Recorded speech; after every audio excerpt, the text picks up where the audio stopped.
Legacy Motor Club has filed a lawsuit against Rick Ware Racing, and Sammy Smith has been handed some pretty big penalties for intentionally wrecking Taylor Gray at Martinsville. What's going on, guys? It's Daniel, and welcome back to our video. We got some NASCAR and other motorsports to discuss here today on the channel. Let's go ahead and just jump straight those really quickly. First, going to take a look at all the non-throwbacks for this weekend and upcoming weekends in NASCAR. Let's go ahead and just jump straight into them. The first paint scheme we're taking a look at is Brad Keselowski's 2025 cash draw scheme that we'll see this weekend at Darlington. I actually like the scheme a lot. I love the golden numbers on the car. I like the flames on it. It does look really, really good. Looking forward to it on the racetrack this weekend at Darlington. The next paint scheme we're taking a look at is Carson Quaffel's 2025 High Rock Vodka scheme that we'll see next weekend at Bristol. I really like this car. Junior Motorsports absolutely knocked this one out of the park. Shout out to Ryan Williams for doing a fantastic job on this design. It looks really great. Looking forward to seeing on the racetrack at Bristol. The next paint scheme we're taking a look at is Dawson Cram's 2025 Drive Tank scheme that we'll see this weekend at Darlington. Scheme's okay in my opinion. I do like the colors of it. I think there's a little bit of inconsistencies on the scheme overall, but I think it is overall not a bad paint scheme.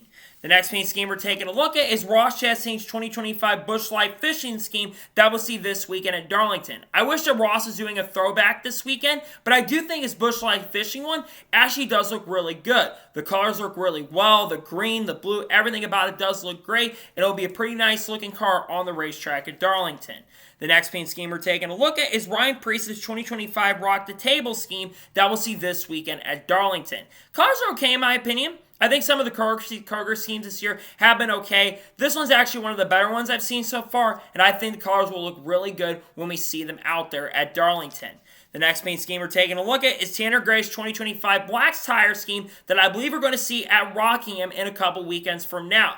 I do like the colors on this car. I think that DGM, or basically Tricon, has had some decent schemes this year, and I think this one actually does look pretty good overall. The next paint scheme we're taking a look at is Jesse Love's 2025 C4 scheme that we'll see in his NASCAR Cup Series debut next weekend at Bristol. From the photo, I actually really like it. I think there's good utilization of the sponsorship placement, and it's pretty exciting to see a C4 Ultimate Energy will be sponsoring Jesse Love next weekend at Bristol. I think the car actually looks really good.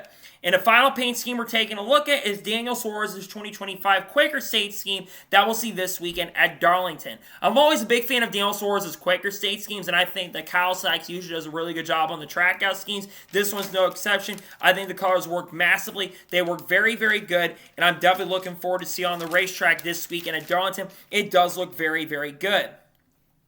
And now we're going to go ahead and jump on to the next story of today's episode as we're talking about the Goodyear tire. As there was a report by Bob Pockers earlier this morning that the Goodyear tire for this weekend's upcoming race at Darlington for the Cup and Xfinity races will have 100 years of the Goodyear blimp on the tire. This course is 100 years of Goodyear. Goodyear has been around for 100 years up to this point and has been involved in NASCAR for many, many years, of course, with the tires and, of course, other things like the blimp as well. And I think it's really exciting, especially for Throwback Week, and that they're going ahead and bringing it out on the track. I think the tires actually look really cool. It's nice to see a little bit of a blimp on the car, and I think nonetheless it's really awesome that we will be seeing that stuff from the Goodyear tire on the car. I think it does look really, really good in my honest opinion.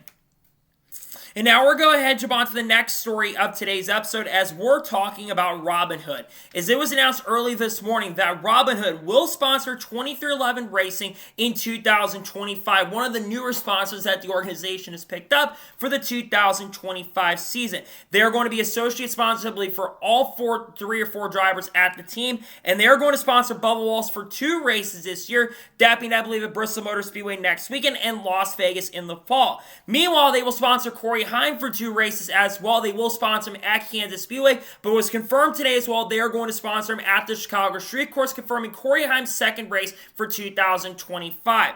I haven't been able to take a look at the cars. I believe they were revealed in the docu earlier today, but I do think it's really exciting that Robinhood is coming in to work with 23XI Racing. It was unknown sponsors were going to be coming in with the lawsuit going on between NASCAR and 23XI in front row, but I think it's a pretty big deal that they continue, even with uncertainty of the future of the team. I think it's really exciting that Robinhood is coming on to work with 23XI this year, and I think it's pretty awesome, especially if Bubba Wallace has been having a really strong start to the year. I think it's pretty fun and pretty great that Robinhood will sponsor 23XI Racing for select race in 2025. I believe it also is a multi-year deal for the team, so I think that's pretty cool about it as well, in my opinion.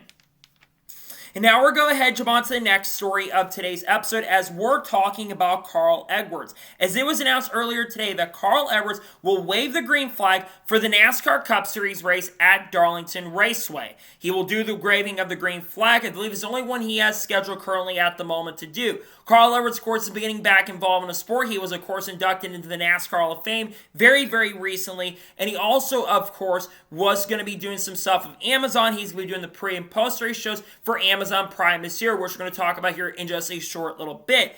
But I think it's really cool that Carl will get the chance and opportunity to wave the green flag. I believe that Gray Biffle is going to be driving a pace car as well for the throwback weekend too. So you're going to have not only one former Roush driver, but two former Roush drivers working at Darlington. I think that's really exciting stuff and pretty great to see that Carl Edwards will get the chance and opportunity to wave the green flag for the NASCAR Cup Series race at Darlington Raceway. I think it's good to see him back in the sport a lot more frequently and pretty fun to see him back out of the track quite a bit more, in my honest opinion.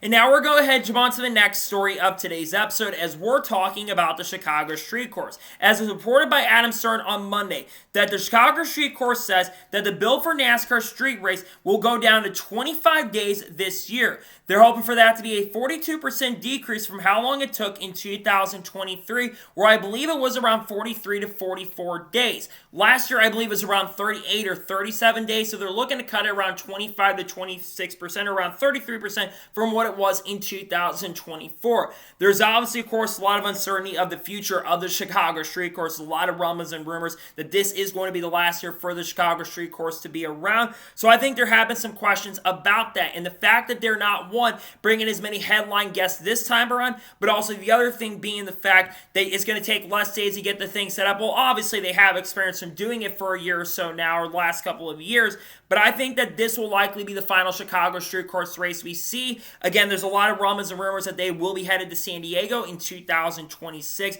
Something could be early in the season, others think it could be in the middle of the summer. We're just going to have to wait and see on that front. But overall, I think that the fact that they're looking to try to speed up the process tells me about the uncertain future of the track, but I also think it's really, really great that they're trying to get it sped up a little bit quicker and trying to be a little more efficient on it. I think that's the best thing you can do at this point, is try to be as efficient as you can and get as much done as you can as possible, because if you can get things done more efficiently, I think that's good for the sport overall, in my honest opinion. And now we're going to jump on to the next story of today's episode as we're talking about Jay Frye. As it was announced earlier this afternoon that Jay Frye will officially join Rahal Letterman Lanigan Racing and will officially become the team president effective immediately. Jay Frye, for about the last 5 or 6 years, since around, I believe, 2018 or 2019, I believe, has been the president of IndyCar. But of course, not too long ago, I believe right before the season had started, it was announced that Jay Frye was no longer going to be the team president, and instead Doug Bowles will be taking over as team president, or the president of IndyCar. Jay Frye has a lot of expertise in motorsports. He worked with the Valvoline Company for many years. He was part of MB2 Motorsports in NASCAR for a very, very long time. Helped that team have a little bit of success with Joe Nemechek in the mid-2000s. And he was also there when Ginn Racing was around, which, of course, we saw some success from that team at times. Mark Martin, of course, almost won the 2007 Daytona 500 in that 0-1 machine. And I think it's pretty big that Jay Frye, who has a lot of experience, he's a lot older now, but I think he's going to bring a lot to RLL Racing. RLL Racing has been struggling as an organization over the course of the last couple of years to be consistent. They've also lost Christian Lundgaard, of course, went to McLaren this year. I think bringing someone in who has the expertise like Jay Frye, I think that is going to be a really, really big deal for RLL Racing. They want to be a team that wants to be successful and get back up to the top once again. And I think that Jay Frye has a chance and opportunity to take this team to the next level going forward. So I'm really excited about this because I think Jay Frye will bring a lot to the table. And I think that he's going to do a lot of good things for RLL and make that organization a lot quicker going forward.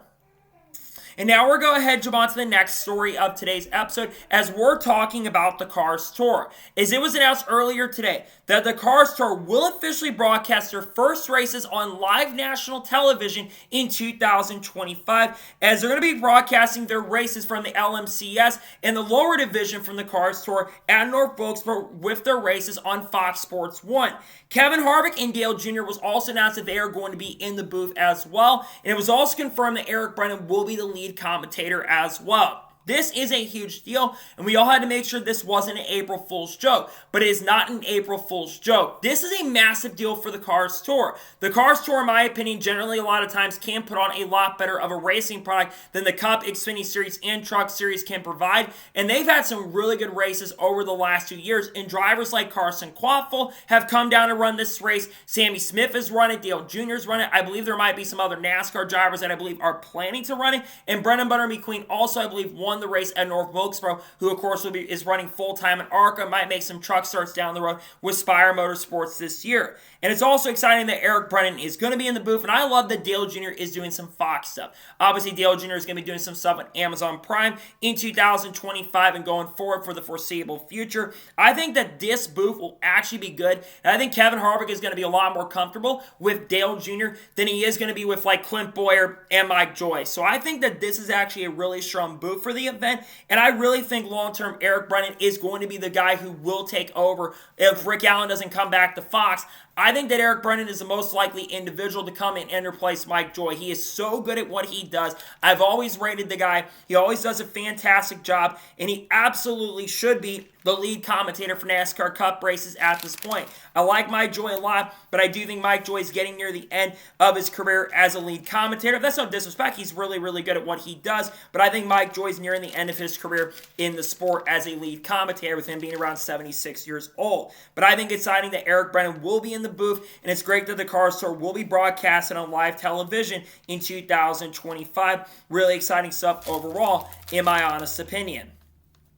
And now we're going to head on to the next story of today's episode, as we're talking about Legacy Motor Club. As it was announced yesterday afternoon that Legacy Motor Club, as expected, will not appeal the disqualification from Martinsville. We talked about this on the channel, of course, yesterday, I believe, but we're kind of expecting that this was going to come down. Legacy Motor Club, in their statement, revealed that the reason they did not appeal is because they didn't have enough evidence and sufficient stuff to guarantee that they were going to have a chance to win the appeal. This did not shock me or surprise me from what they put in their statement. Obviously, this comes off of the fact that Eric Jones, who originally crossed the line in 24th place, he, of course, got disqualified in finishing 38th, which also prompted Hendrick Motorsports to technically have the top four in the standings, even though Alex Bowman and Christopher Bell are tied currently at the moment. I'm not really surprised about this. I think when you look at Legacy Motor Club, right, this is actually a very similar situation that what happened with Justin Haley, and very similar what happened to Alex Bowman last year after Charlotte Roval. Alex Bowman, of course, had been disqualified after the Cup Series race at the Roval. There's a lot of people thinking, like myself, that they were going to appeal it, and they did not appeal, which I was really disappointed they didn't. But if they didn't have enough evidence, they were not going to appeal it. I think that it's unfortunate for Legacy, because we've got some other Legacy stuff that we're going to talk about here in just a little bit with some of the controversy around that team and organization. But overall, I'm not surprised to see this news. I was kind of saying, because they finished in the back of the field originally as it is, and I've struggled in the early portion of the year, I was just not expecting the Legacy was going to appeal it, and I was correct on that front, and I'm not surprised to see that they didn't go ahead and appeal it, and I think it's the right decision for them, because they don't want to drag something on, especially since they got a lot of other things they got prioritized currently at this moment. And now we're going to head on to the next story of today's episode, as we're talking about the CW Martinsville viewership. As it was reported by Adam Stern, the CW once again topped 1 million viewers for the NASCAR Xfinity Series race at Martinsville. They had over 1 million people watch the dumpster fire of the NASCAR Xfinity Series race, with 1.014 million people tuning into the event. This is the first time since 2017 where every single of the first 7 races in the Xfinity Series has had at least 1 million people tune in. Say what you want to say about the racing product and what we saw at Martinsville. I think it's a massive deal that the Xfinity Series continues to grow. Imagine what that could be, though, if everyone was able to tune into the CW, because they're still having issues trying to get people to be able to tune into these races. Now, it sounds like, for what some people have said, it sounds like they are working on some solutions to resolve some of the problems. It seems like the app, there's a very good chance that the app will be used at sometime in the summer, from what some have said. I think Jared brought that up on his channel very recently from what he he is hurt. And I do believe that in regards to that, if they can get that resolved, I think the Xfinity Series can really, really grow.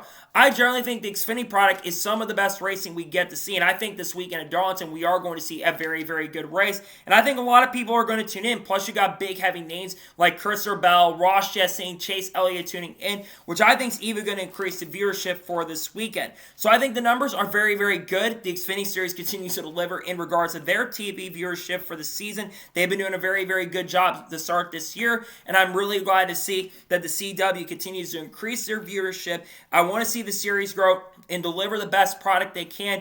Maybe the racing product needs to get better. I think we all can agree on that for sure, because the racing product hasn't been fantastic recently, but I do think the viewership for the race, there's no denying it. It's really huge to see that the viewership continues to grow for the CW, in my honest opinion. And now we're going to head jump on to the next story of today's episode, as we're talking about the Martinsville Cup TV ratings from this past weekend. As reported by Adam Stern and Fox Sports earlier today, that the Martinsville Cup Series race from this past Sunday scored 2.4222 million viewers for the race to Cookout 400. That is up 11% from 2024, which had 2.191 million viewers. And keep this in mind, they were trying to compare this to race number 8 of 2024, but this race is only 1 weekend earlier. And for that number to be up over 10% from 2024, that is really, really huge for NASCAR, considering the fact you've got major moments of March Madness going on currently at the moment. Also, the MLB has started up their season in recent weeks, and we've seen viewership, I believe, for the MLB be up just a little bit in the early portion of the season. Even if the racing hasn't been as fantastic at Martinsville for the Cup Series side of things, which I don't think the race is that bad this weekend, I can really appreciate that the ratings do continue to go up for the Cup Series race there. And it's pretty exciting that almost 2.5 million people tune into short track races. Because we all know that short track racing, when it comes to TV ratings, generally the viewership is not that good for those races. So to have almost 2.5 million people tune in to an FS1 race is huge. We're going to have to wait and see what the numbers are for Darlington. I remember back in 2021 where I think 3 million people tuned in. I think there's a chance that number might be a number that we see. But I think for this weekend, at least on the Cup and Xfinity side of Martinsville, the numbers were actually really, really good. I think that's a positive step for NASCAR as a whole. I think we will have over 2.5 million because the bigger tracks and tracks that have good racing, they generally do a really good job on the TV ratings department. I think it's really good stuff for sure. And again, it's pretty exciting to see that almost 2.5 million people were able to tune in. I think it almost peaked at 3 million as well, which I think is a massive positive for the sport, in my honest opinion. And now we're going to head jump on to the next story of today's episode, as we're talking about Denny Hamlin. Now, we're going to talk about the respect from this past weekend in just a short little bit. But in the most recent Actions Detrimental that Denny Hamlin had on, he talked a lot about Austin Cindric and called out Austin Cindric on his most recent podcast. He called out Austin Cindric because of what happened in the beginning of stage number 3. Going down the front straightaway, I believe with around 150 to 200 laps to go in this race, they were going 3 wide down the front straightaway. You had AJ Allmendinger on the inside, Austin Cindric in the middle, and he had Riley Herbst on the outside of a 3 wide sandwich. Going into that corner, it looked like there might have been a little bit of contact between AJ Allmendinger and, I believe, Riley Herbst and Cindric. They got into each other a little bit, and it looked like that Austin Cindric kind of not right rear, but left rear Riley Herbst going in the corner. This caused Riley Herbst to crash and get a worse finish than he was already going to get at that point.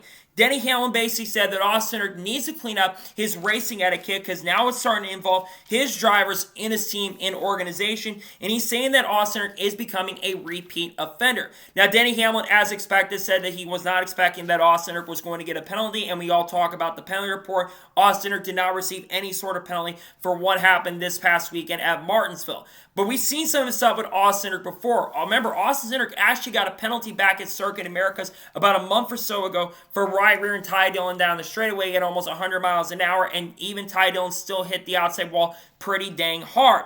And we saw what he did at Gateway. Now, that one's a little bit questionable. It didn't look like he turned too far to the left at Austin Dillon, but he did wreck Austin Dillon. I believe Ricky Stenhouse Jr. also got collected in that incident Gateway 2 years ago, which, of course, was the last time that Kyle Busch was able to pick up a win in the victory in the NASCAR Cup Series.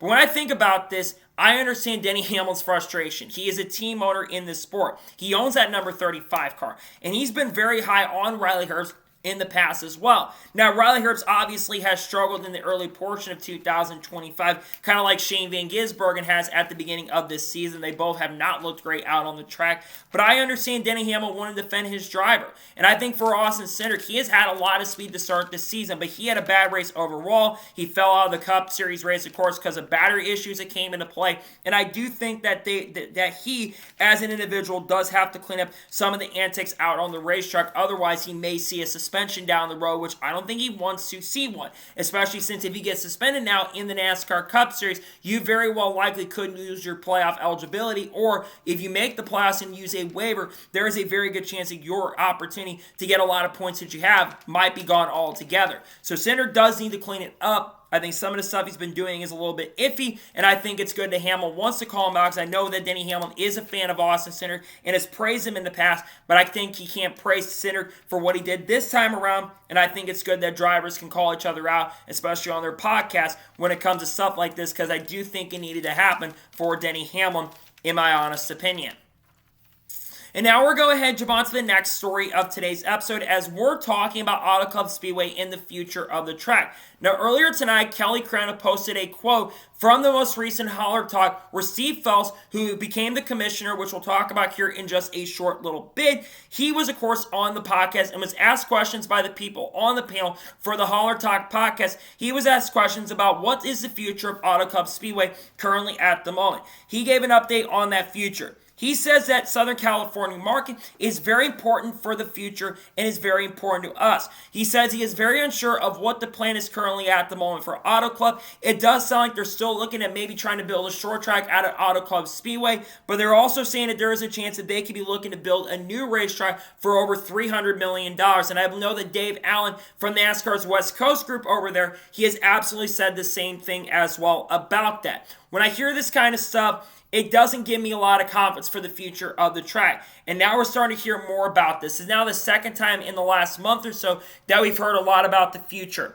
I've seen some of the maps of recent updates at Auto Club. And when you take a look at those warehouses, they have been built in very, very quickly, and they are very, very close to the racetrack itself. When you look at how much room they have to build a short track, they really don't have a lot of room currently at the moment. Number one, they're going to have to take down all the garages that are inside the track. Number two, they're going to have to rebuild a lot of different things. In the garages, it sounds like if they are going to build that short track like they've been saying they're going to do, they're going to have to do a lot of things to get that track up. I think at this point, the future of Auto Club or Next Gen California is very uncertain currently at the moment. And I'm kind of leaning toward, as most people have been leaning toward, I don't think that they're going to be racing at Auto Club Speedway. And it's a shame, because I don't think you had to go ahead and take the track down completely and turn it into a short track. I think originally the short track idea was really, really good, but that was because the Gen 6 car raced really, really well on short tracks. And while I do think that the Next Gen car has improved on short tracks, there still is a lot of work that needs to be done. And I think that the racing a couple years ago, the race that Kyle Busch won, I think it actually was a pretty solid and a pretty entertaining race.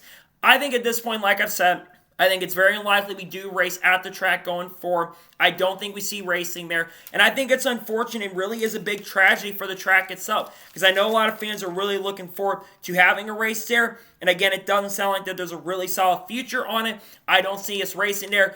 I don't know if they'll build a $300 million thing because of the lawsuit going on right now, which we'll talk about here very, very soon as well. But I do think that in regards to this with Auto Club, I think the future is very uncertain, and I don't think we'll be racing at the Auto Club track anytime soon. And I think the earliest we would get there is like 2028 at this point, which I think is very, very unlikely in my honest opinion. And now we're going to jump on to the next story of today's episode, as we're talking about Amazon Prime.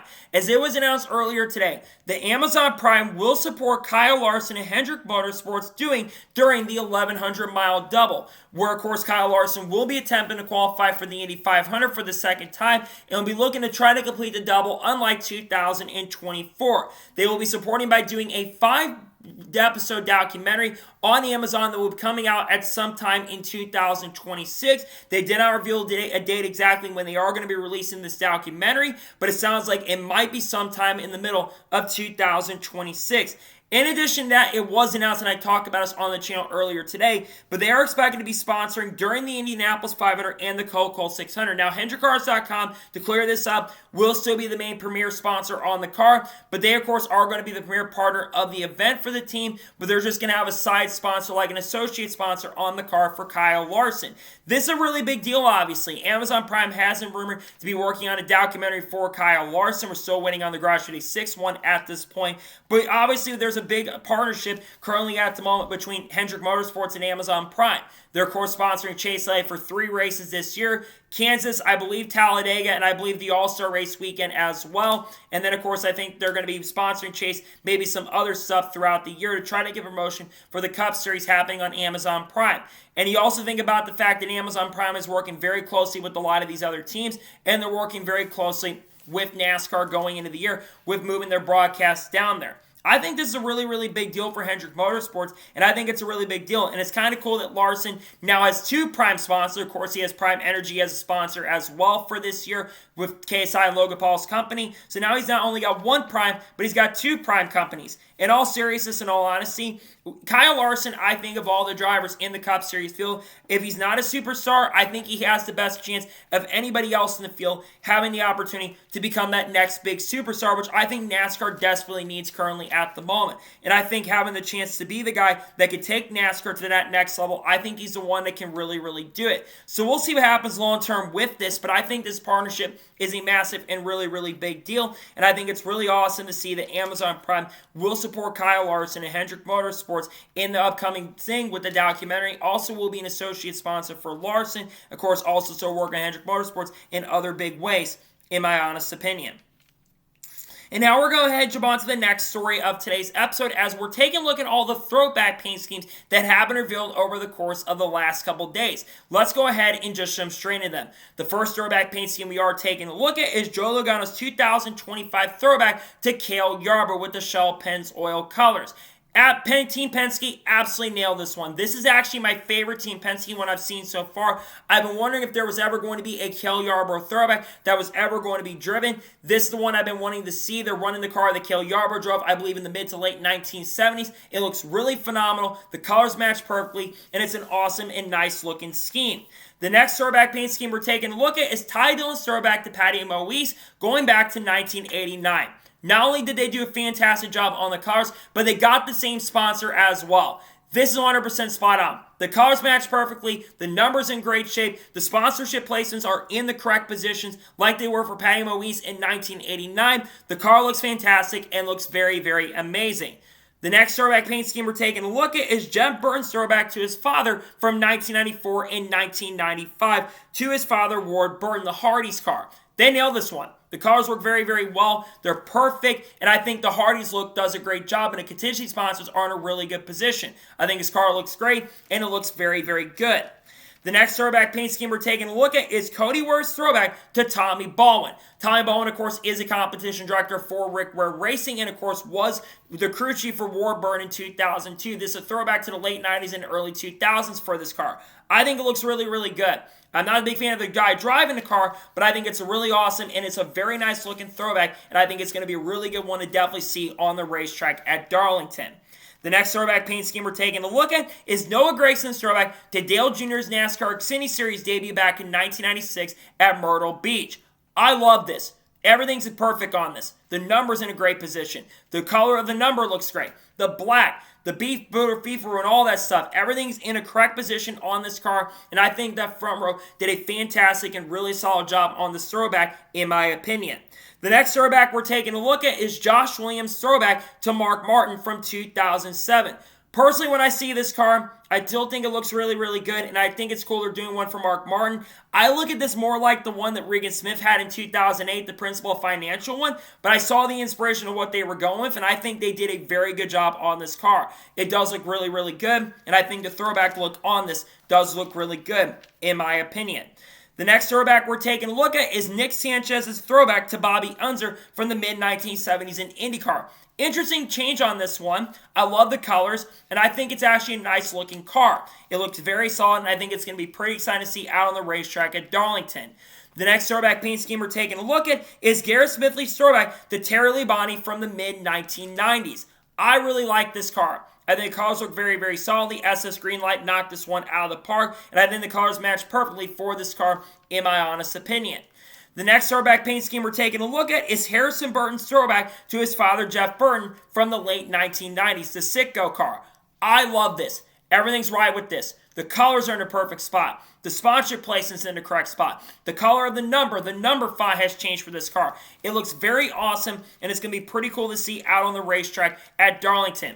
And the final throwback paint scheme we're taking a look at is Matt DiBenedetto's throwback to also Jeff Burton from 2001 with the other Citgo car. This one looks great too. It looks very similar to one that he ran back, I believe, when he drove in the Cup Series for Go Fast Racing. The cars work very, very well on this one, though, and I think it's cool that both Harrison and Matt DiBenedetto are going to be going at it running throwbacks to Jeff Burton. I think these cars do look very, very good, and I think it's going to be pretty fun to see them out on the racetrack at Darlington.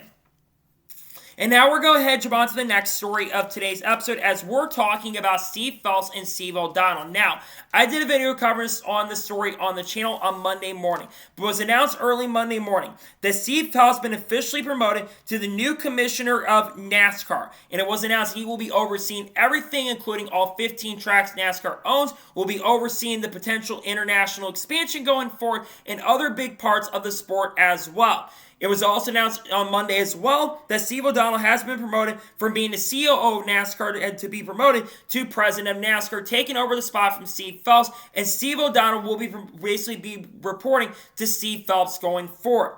This is a really, really big deal because this is technically the first commissioner we have seen in an official spot. We, of course, have seen commissioners in NASCAR before. It's nothing new. We think about Cannonball Baker back, I believe, in the 1960s and the 1970s, and other people in the sport as well.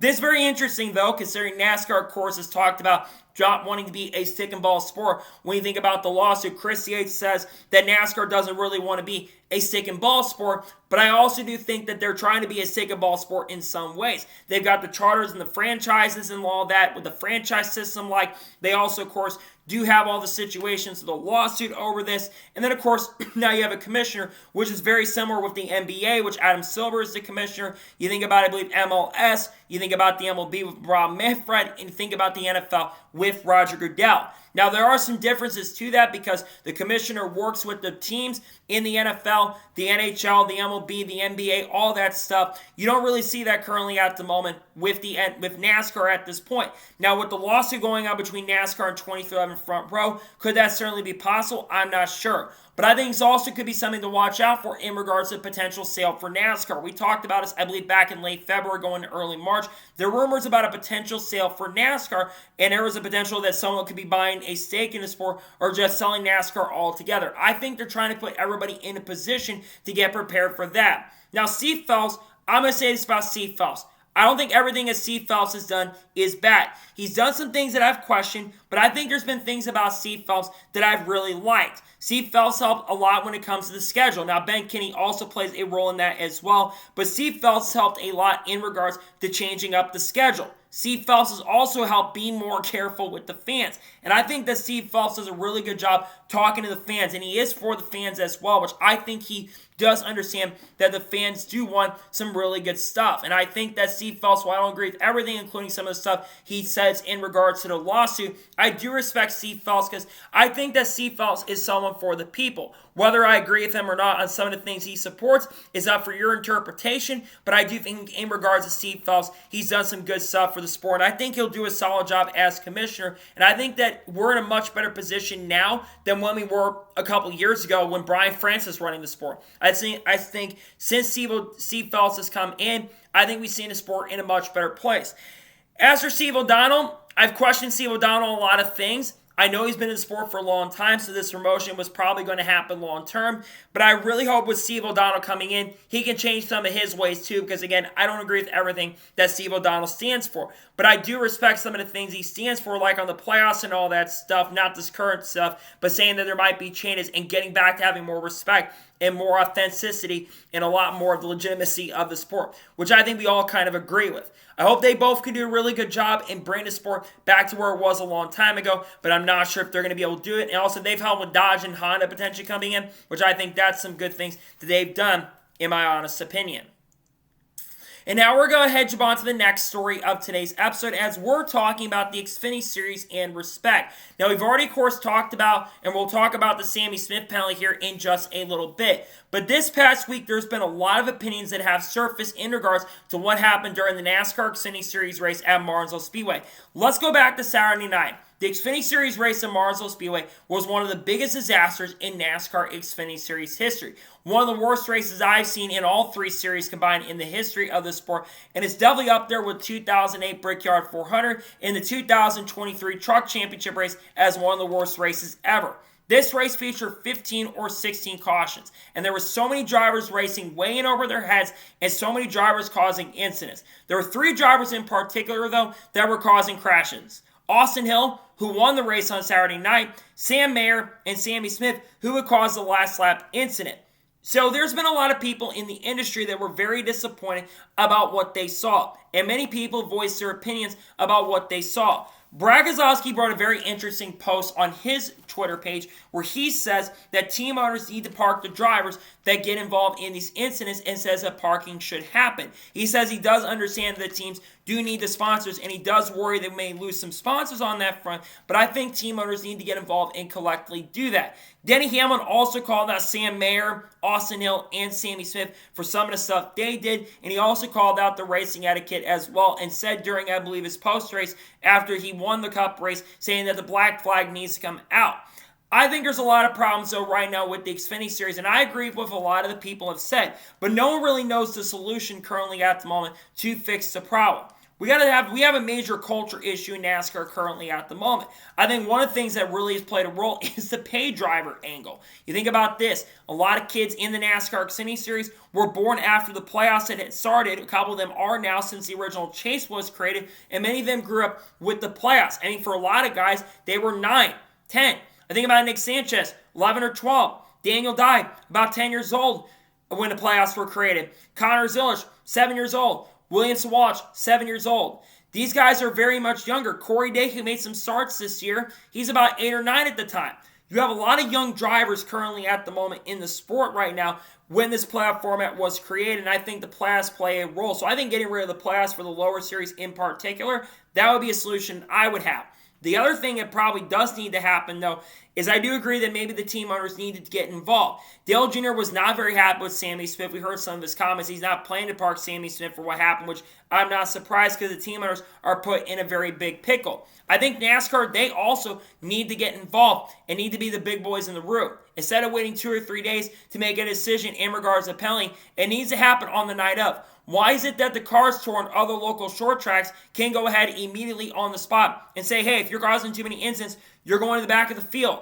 They've done that. Why not just go ahead and do that? Or disqualify Sammy Smith or the drivers involved in some of the incidents for racing with no respect on the track. I think that's one thing that absolutely could be a solution, and I think that could also fix some of the problems in the NASCAR Xfinity Series currently at the moment. There's a lot that does need to change in regards to the Xfinity Series right now, and I think that what we saw was not acceptable, and it was ridiculous on some of the stuff that we did see on the track. To me, the sooner that a lot of these things can change, the better I think it is going to be overall for the sport. I think there's a lot that does need to happen when it comes to respect for the NASCAR Xfinity Series. I'm just not exactly sure what the full solution is to fix some of these issues and fix some of these problems. But to me, there's a lot that does need to be changed. A lot does need to be done. And I really hope that in the near future that we can see some big changes to get this stuff resolved. Because the Xfinity Series racing etiquette was not really good. It was terrible racing itself. And I think there needs to be massive and major changes coming to get the racing product as good as it could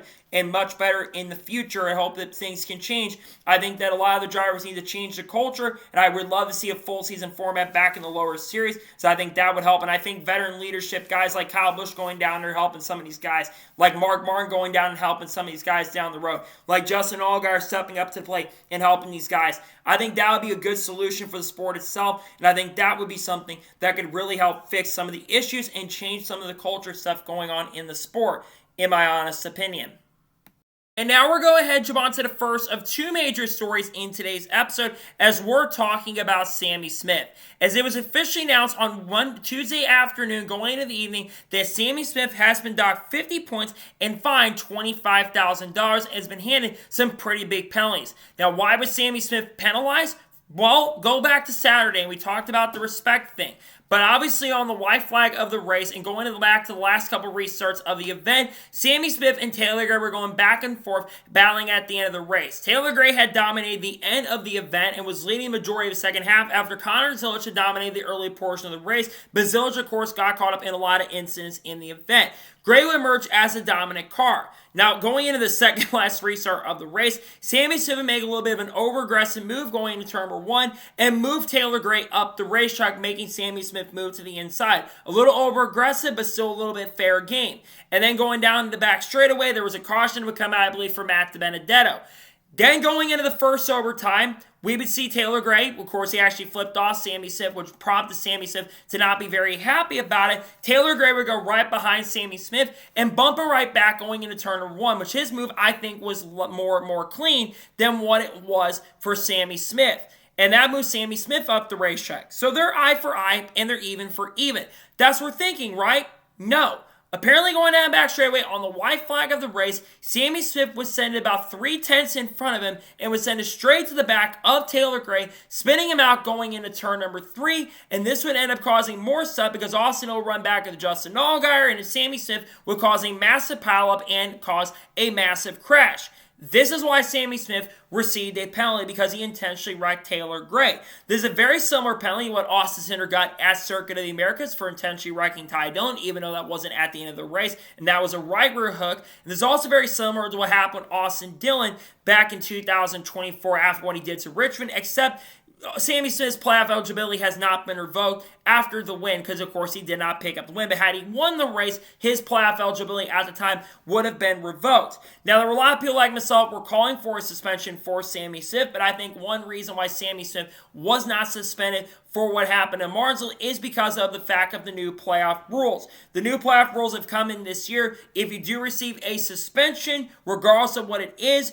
you can go ahead and apply for a waiver. But if you do try to go ahead and apply, it's not part of the non-medical reasons or basically age reasons. So you would get basically sent back to 0 playoff points and would start in the back. You still would make the playoffs, but you have no playoff points and you can't earn any more playoff points, and you'd be reset to 0 right as the playoffs began. Now, on the other side of things, Taylor Gray and Jeb Burton were also penalized earlier today, $5,000. Now, the reason they were penalized is because they went to the infield care center to confront the drivers. Jeb Burton went to confront Daniel Dye after the race had concluded. Jeb Burton actually wrote a very respectful reply by saying, "I know what I did wrong, and I should have waited until he got out of the infield care center." The more I think about this, I do understand why NASCAR kind of fined him a little bit. I originally said I wasn't really understanding it. I don't understand why Taylor Gray, he got a little bit of a fine, because Taylor Gray, number one, yes, they were at the infield care center, but Taylor Gray and them were outside of the infield care center. They weren't inside the infield care center. They were standing outside when they had the confrontation. I get the infield care center. They want things to be safe. I get that, understand, and respect that, but I personally think Taylor Gray getting a $5,000 fine after what happened today, or on Saturday, I should say, I think was a little bit absurd. Now, Dale Jr. also spoke on the Sammy Smith situation, and by the way, on the Junior Motorsports front, they are not going ahead and appealing it, which I think shows that Dale Jr. and I think everyone at the team understands Sammy Smith knows what he did wrong, and apparently Sammy Smith has admitted that he absolutely was in the wrong for that situation, speaking to Dale, and Sammy's going to have a big reputation to kind of get back, because I think most in the garage were very pissed off at some of the things that Sammy Smith has done. For me, I personally would have suspended Sammy Smith, or if I was Junior Motorsports, I would have parked Sammy Smith for the upcoming race. I'm not saying that you suspend him for the rest of the season for this. I think I saw some people saying that he should have been suspended for the season, which I don't completely agree. But that, by the way, I think Sammy Smith is a decent race car driver, but we all know the big reason why Sammy Smith is in that number 8 car in the first place. Sammy Smith got that opportunity because of the Pilot Flying J sponsorship and money. And I think that some people are going to look at Sammy Smith like he is a spoiled little brat. And I think for him to he's got to clean up that image. Otherwise, he's going to have that reputation that is upheld for a very, very long time. I think that NASCAR, at least on a positive note, NASCAR seems like they're starting to crack down and starting to hand out penalties. But I said this earlier a couple minutes ago. I think that these penalties need to not happen 2 or 3 days after the race concludes. We shouldn't be waiting until Tuesday or even Monday for that matter, or Sunday, and having reviews happening. These incidents, when stuff like this happens, it needs to be officiated at the moment of the race. I said the same thing about the Austin Dillon stuff. We were talking about the Austin Dillon stuff for 2 or 3 weeks after because Austin Dillon's team went to appeal it. I think that NASCAR absolutely needs to start doing and officiating these situations going forward in the races. They cannot be waiting until a few days after or even a week after for that matter to make a decision, especially for stuff like this. On-track action needs to be dealt with in the night. I mean, if you can take 30 minutes to make a decision on Christopher Bell and not let him go to the next round of the Plastic Championship for because of a wall ride, even though he didn't get all the officiating stuff done correctly, I'm sure as hell think that you can go ahead and officiate that. I think Sammy Smith should have been suspended personally for what happened, but I understand why NASCAR didn't suspend Sammy Smith. I do believe, though, that this is a warning shot to all drivers, saying if you continue this kind of stuff, you're going to go ahead and get a pretty big penalty. And I know it looks like a slap on the wrist, but a 50-point penalty, that's like missing a whole entire race. So that is still a really big penalty regardless how you feel about it. Again, I do think that Sammy Smith probably should have been suspended, but I think a 50-point penalty is still really big, all things considered. I do feel bad for Taylor Gray in this situation, but I'm also glad to see the NASCAR is finally stepping in. But they got to do a much better job going forward on some of the things. But I'm glad to see at least a penalty was handed out and NASCAR didn't ignore the situation. They've done that before where they have ignored situations. And to me, they got at least a call somewhat right. I kind of expected this to be the penalty for Sammy Smith. And I'm glad to see at least NASCAR took a stand to some of the stupidity we saw. And glad to see there was at least a penalty handed out for Sammy Smith for the incident, in my honest opinion. And now we're going to jump on to the final major story of today's episode as we're talking about Legacy Motor Club. As it was reported by Jordan Bianchi earlier today that Legacy Motor Club has officially filed a lawsuit against Rick Ware Racing. When I saw this, I originally thought this was an April Fool's joke. But when you actually look at the court documents that were released from this lawsuit earlier today, this is actually not an April Fool's joke. This is a real lawsuit between Rick Ware Racing. We've got a lawsuit between 2011 Front Row and NASCAR, and now you've got teams in, I believe, the RTA that are fighting about a charter. So what is the situation? Why is this lawsuit happening? Well, according to Jordan Bianchi and Jeff Gluck, who did digging research in this, it stems from the fact that Legacy Motor Club was looking to purchase a third charter for the 2026 season, meaning that Legacy Motor Club is looking to expand to a 3-car team for 2026, and the deal apparently had been struck on March 5th of last month.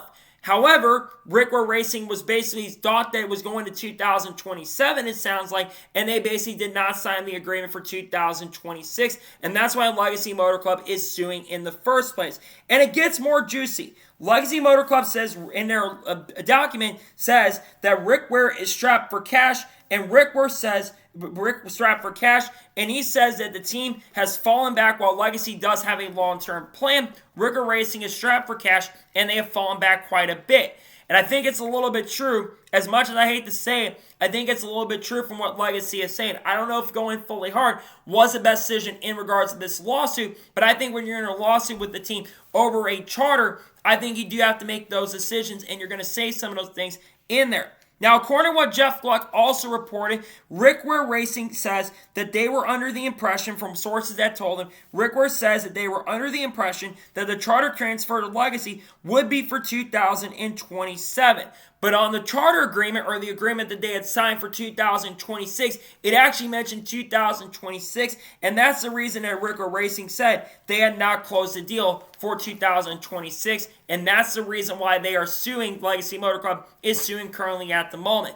If it is true, and what sources are saying is true to Jeff Gluck and Jordan Bianchi, which I completely trust because it's people very close to the situation over there, if it is true that they were told that it was going to be 2026 in the agreement, but then they said it was 2027, then one, I think this is slam dunk for Legacy Motor Club. I think this is going to be a win for them on their lawsuit side of things. Because, again, if it says in the documents and in the court documents that they were told they were supposed to get the charter for 2026, then they are going to do that. Now, there's obviously questions in the first place why Legacy Motor Club would want to expand to a 3-car team in the first place. They have struggled immensely as a 2-car team as it is since switching over to Toyota. Yes, they've shown a little bit more speed going into this year. But I do think that it's a little bit questionable in some ways why they would want to expand. Eric Jones and John Hunter are a little bit in the bottom half of the standings. Nemechek's around 20th, while Eric Jones is sitting 29th after the disqualification. They're better this year, but they're not super strong.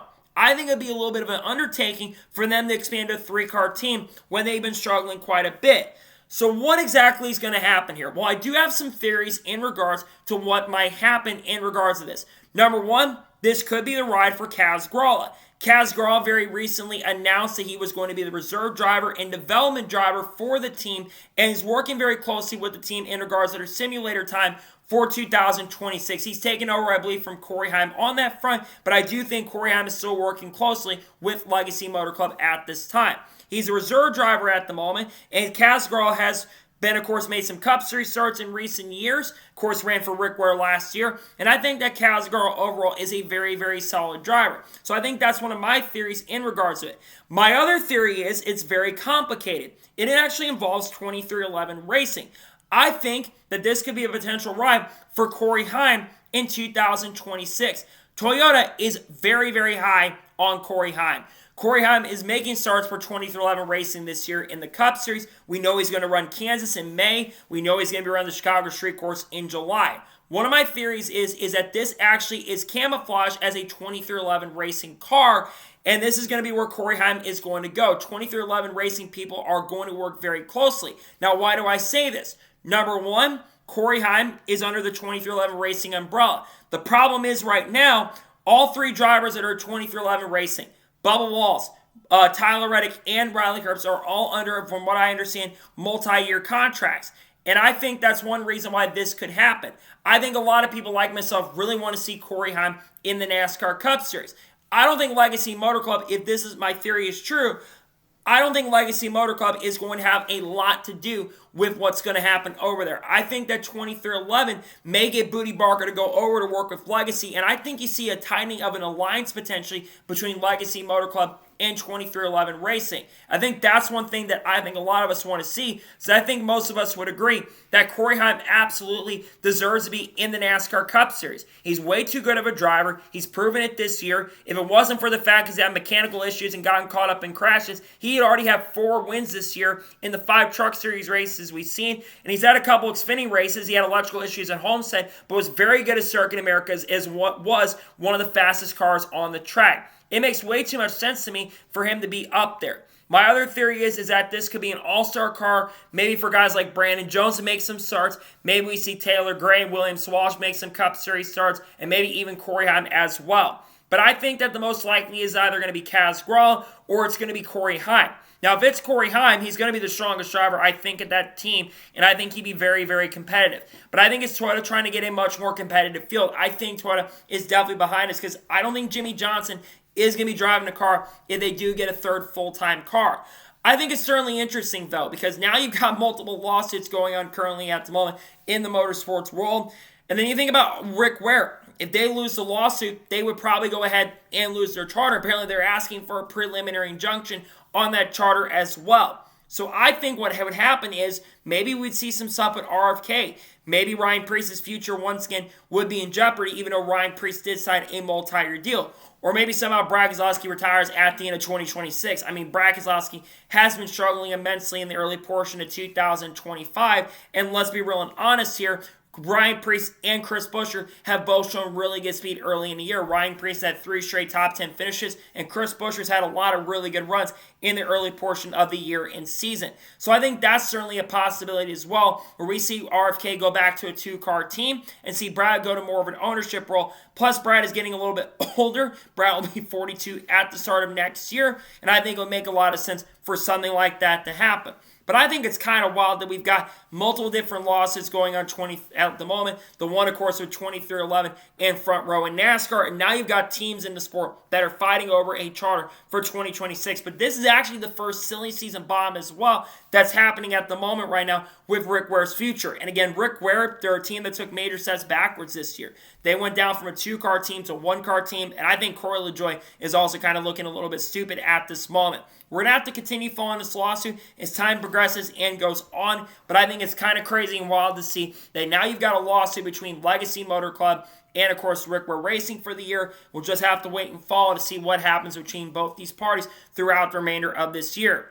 So, that is going to be it for today's NASCAR news and motorsports news episode. I want to thank you guys for watching. Please subscribe to the channel, notifications on, so if I win a video, it does go live on my channel. Follow me on Facebook and Instagram, and support me on Patreon as well. Let's go to more of that and comment your thoughts below on today's episode. What are your thoughts about this lawsuit between Legacy Motor Club and Rick Ware? Let me know your thoughts in the comments below. And what are your thoughts about all the other stories we talked about today, including Sammy Smith's penalty? Let me know your thoughts in the comments below. Later today on the channel, you're going to be seeing the race picks for the NASCAR Xfinity Series race at Darlington. Tomorrow, you're going to be seeing the Cup race picks for Darlington, and we'll be taking a look at all the throwback paint schemes as well for Darlington for Xfinity and Cup. Then on Friday, we should have a NASCAR news video discussing news over the course of the last couple of days. If any major news breaks on Friday, we'll talk about it as well. Then on Saturday and Sunday, we have reactions to the Xfinity Series race and the Cup race at Darlington. We've got content coming up here like Haley Diggin, SVG, Carl Edwards, Kurt Busch, Kyle Busch, Chase Elliott, Alex Bowman, William Byron, Kyle Larson, Bubba Walls, 2311 front row, Connor Zillage, Sam Mayer, Sheldon Creed, Eric Almirola, Chandler Smith, Cleveland Farley, and many other parties in the industry. So anyways, like I said, I want to thank you guys for watching today's episode, and I'll see you guys next time for more great, awesome NASCAR content and other motorsports content on the channel like this. Take care, everybody.